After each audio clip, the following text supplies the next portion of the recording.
tubahaye ikaze. Iki ni igice cya 7 cy'inkuru urwandiko.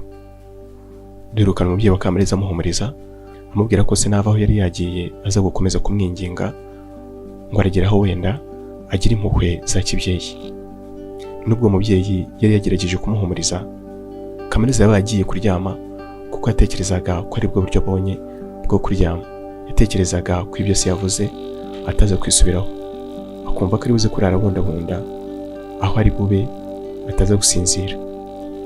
Nka saa 12:30 z'umugoroba uwo mugabo yaratahutse, abaza niba Kamariza kiraho, maze umugore baramubwira ati none surumva kuko yabagiye hejuru. Umugabo yari yamushubije ati mama Kamari, ngira ngo uranzi icyo mvuze nkomeje ntabwo mpfa kwisubiraho. Rwose ngiye ngo umukobwa wawe areba aho ajya ntandarire mu rugo. Gerageza unyumve agende njye nawe nta kibazo tugiranye. Nuko umugore aramubwira ati nanjye rero umenye ko nagenda ntacyo ngoma nkora.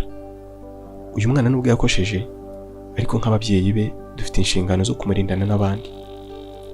Ubwo urasigara wita kuri barumuna be, njye nawe turajyana kuko sinshobora gutererana umwana wanjye, nawe nta maraso yacu.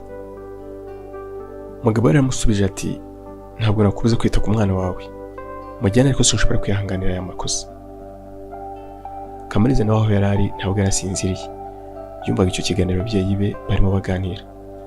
Amaze kumva ko umwanzuro wafashwe, yabasanze aho bari maze abwira nyina ati mama, ihangane ureke data mpane kuko narakosheje. Nubwo nta mwana ukuri imbere y'ababyeyi be, ariko imyaka mfite mu bushobozi bwo kubona ko igikorwa iki n'iki ari cyiza cyangwa ari kibi. Kandi nibyo nakoze, nabikoze mbizi, nubwo wenda ntumvaga ko byageraho, ariko nari mbizi. Rero ndumva nkwiye kwemera ingaruka zose zatewe n'ubwo burangare, ariko nanone sinshaka ko wowe mubyeyi mwiza uzizwa amakosa yanjye. Nyine se amubwira ati umva Kamariza mwana wanjye, humura kuko icyaha cyose wakora imbere yanjye uhora uri umwana wanjye, amaraso yanjye. Sinshobora rero kuyareka ngo asesekare nyabona. Niba ari ikigunda ndakereramo ku bwawe, wowe imfura yanjye. Kamariza asubije nyina atamarira ati mama, rwose bita urugo rwawe ngo ukurikiye ikirumbo cyawe. Nubwo koko ndi umwana wawe, ariko nanone barumuna banjye baragukeneye ngo nabo biteho nk'uko nanjye wabigenje, nubwo nanze nkakunanira. Gusa nyina amubwira ko adashobora kumureka ngo ajye kurara mu bigonda wenyine. Se wa Kamariza yaravuze ati icyemezo nagifashe, kandi niba na nyoko ashaka ko mujyana rwose nimujyane. Barumuna ba Kamariza nabo bumvaga ibyo, bamwe batangiye kurira babaza nyina aho agiye, gusa babwira ko atahazi, ko ariko badakwiye kugira ikibazo kuko bari kumwe na so bakunda. Ariko abandi basaga n'abatabyumva. Umubyeyi wa Kamariza yamusabye gushaka icyo bifubika ngo bakajya kureba aho barara hakiri kare, nawe areba icyaza kwikinga imbeho, ubundi basezeraho bati muramuki. Umubyeyi ariko abana be bato bashatse kumukurikira, ariko se arabafata, basigara barira. Umubyeyi wabo nawe ajyana agahinda. Bageze imbere, Kamariza yabajije nyina ati ariko se mama tugiye? Undi amubwira ko bagiye kureba umuyobozi w'umudugudu ko akaza agashyira hake. Ariko Kamariza aramubwira ati mama, wituma bigeraho kuko imyaka mfite ntabwo nkiri umwana wo guhangayikirwa bigezaho. Reka njye kwaka icumbi iwabo wa Ruzine, noneho ndarara ntekereza umuti w'iki kibazo. Wowe ujye kwita ku rugo rwawe, wite no ku bavandimwe banjye. Kandi mama ndagushimiye, nari nzi ko nkunda ariko ntabwo nari nzi ko nkunda bigezaho. Nyina amubwiye ati Kamari, nibyo koko warakoresheje pe, gusa nanone simbona ko iki gihano ari cyo ukwiye. Mbona ahubwo twakagombye kugufata mu mugongo kuko kubura uwo wakundaga. None reba byose ari gukora. None se mwana urumva kuko nabiceceka nyuma amaherezo akazaba yahe? Ati nagiye mbona ingero z'abana nkawe bagiye batererana n'ababyeyi babo kugeza ubwo batakaza icyizere cyo kubaho bakiya ku buzima. Mwana wa, ndatinya ko nawe wakwiheba ukaba waniyahura. Kamariza yasubije nyina ati mama, iyo wenda inda ntwite niterwa n'uwo ntakunda sinari kwirirwa mbitindaho. Rwose umunsi ari kuba nyuma kuri iki, ariko mfite inshingano zo kwita ku mwana wanjye umwe rukumbi umugabo wanjye ansigiye. Kandi mama nzamurinda uko bishoboka kose. Nyina nawe yaramubwiye ati mwana wa, rwose iyo niyo mfura yawe. Twe nk'ababyeyi bawe dushobora kuzananirwa kukurindana n'umwuzukuru wacu, ariko wowe ntuzananirwe kurinda umwana wawe. Uzagerageze uko ushoboye usigasire umwana wawe, maze uzabashe kumva uko kuba narakugize byandyoheye. Kamariza yasezeranyije nyina kuzarwana urwo rugamba nubwo ngo rutoroshye.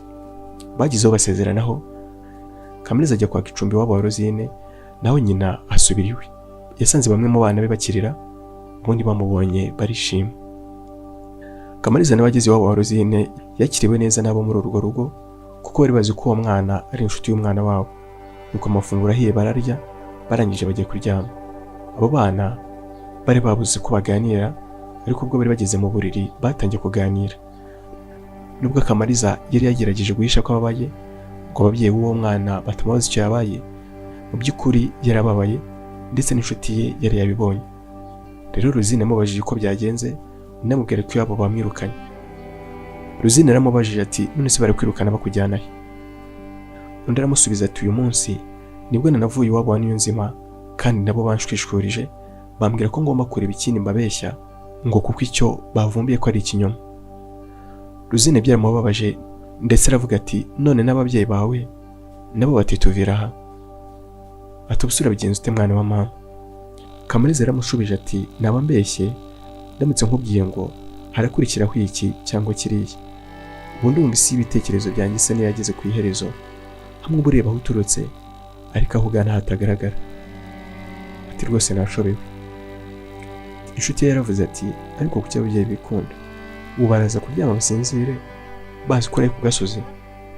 Nuko Kamariza amubwira ko nubwo kuko nawe atabyishimiye, ko ariko kurikije ibyo bamukoreye akwiye kumva ko nabo bababajwe nuko gutenguha.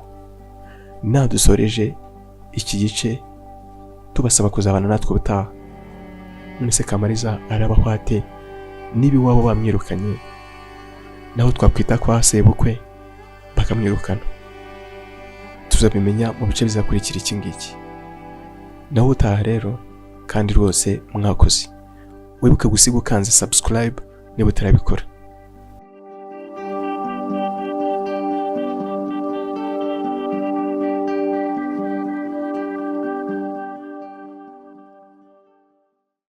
Mu rukerera rw'uwo munsi nka saa 9, Rosine yakangutse yumva Kamariza ari kurira.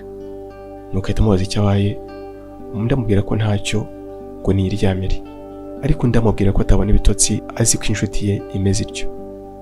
Yongera ati kandi Kamari, nubwo nkubaza icyabaye, si uko unyobeye ko uhanganye n'ibibazo uruhuri, rwose gerageza kwihangana. Kamariza n'amarira menshi aramubwira ati Rosie, rwose nzi ko nta n'imwe umuntu azigera abura ibimuhangayikisha akiri muri iyi si.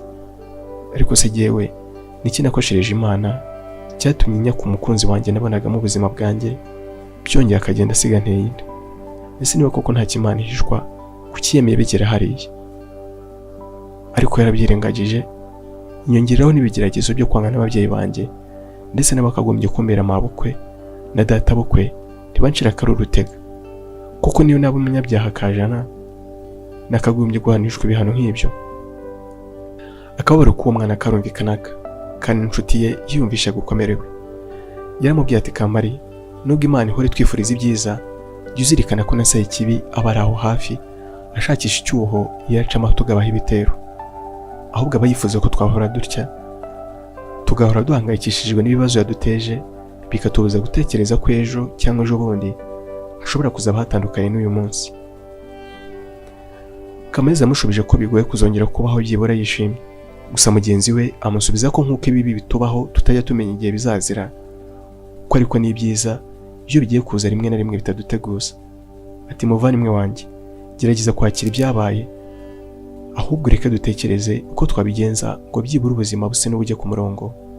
Ureke guhora ubunza imitima wibaza aho ejo uzaburi. Ati ntekereza ko hari ibyo dukwiye gushakira ibisubizo hakiri kare, kuko nubwo ababyeyi banjye ari abantu beza, ariko ntabwo bagira aho bakwemerera kuba hano igihe kirekire. Umunsi umwe cyangwa ibiri ntacyo byabatwara, ariko umaze icyumweru hano byongeye ufite ibi bimenyetso bihamya ko utwite, ni ukuri bahita bansaba kuva hano. Rero reka dutekereze icyo twakora hakiri kare kugira ngo twirinde ibyo. Kamariza aramubwira ati none se ubu turatekereza iki Rosie?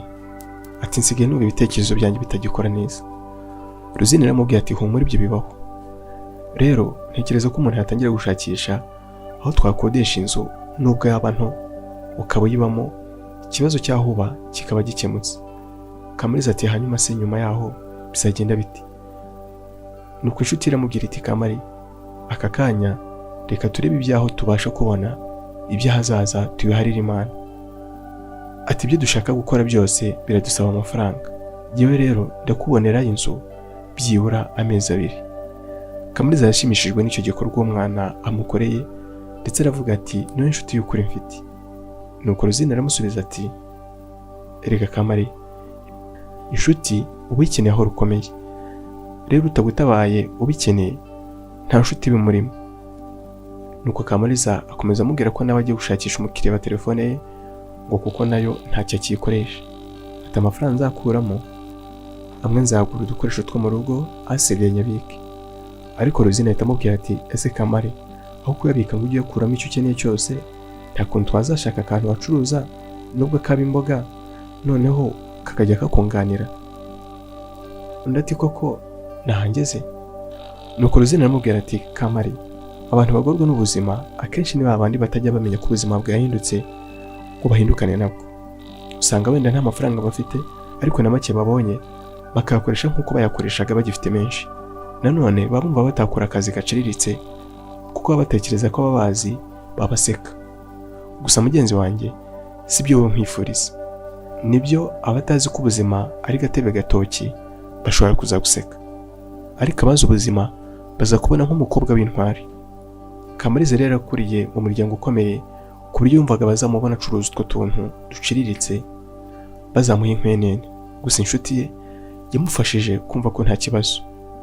Abo bana bagezeho barasinzira nubwo bwendaga gucya. Ubwo ariko niba wa Kamariza nta mahoro urebye yari ahari. Nyina wa Kamariza yari yarakariye umugabo we wari wirukanye imfura yabo. Umugabo we rero yagerageje kumwereka ko icyo gikorwa ari cyo gikwiye umwana utumva.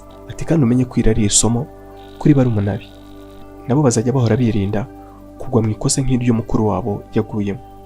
Umugore we aramubwira ati cyakoze abago muri nyamanzwa, koko ubu uremeye umwana yangare ngo nuko atwaye indi mburagihe? Nuko umugabo aramubwira ati reka tuvugishe ukuri, umwana wanjye kuva akiri muto yigeze abura ibiryo, igikoma cyangwa ikindi cyose yarakeneye ngo agire ubuzima bwiza.